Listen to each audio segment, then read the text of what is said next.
All right, so this is Wednesday. Thank you for you guys who have been checking in with me. And we're going to start your Wednesday with check-in time. Just like we've been talking about, do the engine plate activity with kids.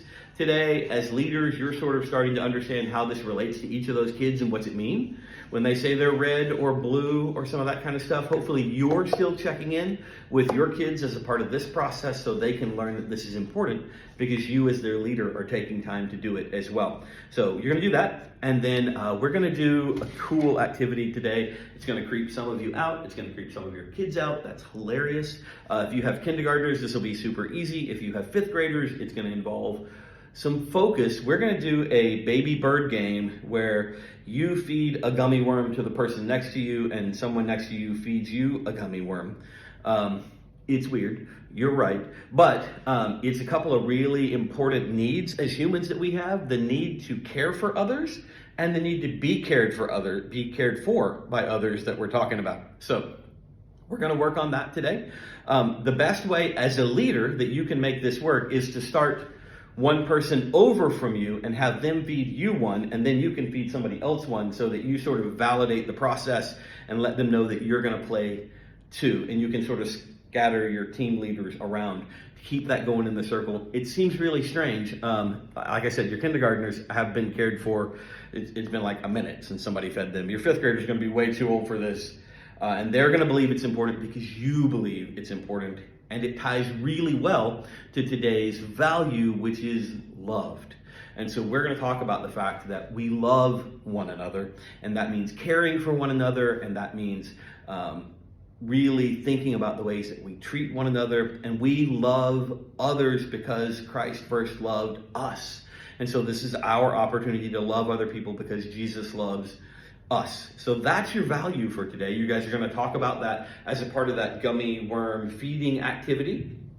You're going to do the group juggle game, which you have done with me many times before, where you get everybody in a circle, they put a hand up, and then you throw a ball to somebody, and when they catch it, they put their hand down, which just helps you as a leader track who's had the ball. And then they throw the ball around until everybody's gotten it one time. It goes back to the first person, and that's the pattern. So it's like person A to person B to person C to person D to person E.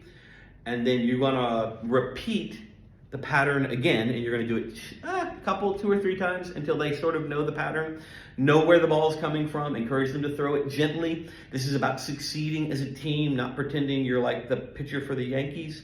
And once they have the pattern down, you'll start introducing a second and a third ball until it looks like the whole group is juggling together. And then if you want to, and they've got that nailed, you can time them, see how fast they can go, let them change things up like person order or something like that to make it quicker. Don't give them that. You might make them figure that out themselves. And that'll be group juggle. And then as you guys wrap up today, you're going to have ribbons and hula hoops out, and some fun things to sort of run and play in a field for 4 or 5 minutes. And then you'll be on to your next activity. And just a reminder, since this is Wednesday, every day this week, the expectation should be that your team is more and more engaged in the discussion. So you guys should be spending more time talking about being loved and loving other people than you did back when we started, because you're developing community and they're learning that their voice matters and that they can trust you. So be sure you use your engine plate, and you can now use it as a talking stick as you guys are kind of going around. If the conversation gets really involved, you might even pull this back out when you're doing your values conversation and pass it around to use as kind of a talking stick so we know who gets to talk. And if you've worn it out, you can make another because they're cheap, and Lori and Nikki and Jen will have all the stuff for that. All right. I hope you guys are having a great week. Somebody text me, let me know how it's going. All right. See you tomorrow.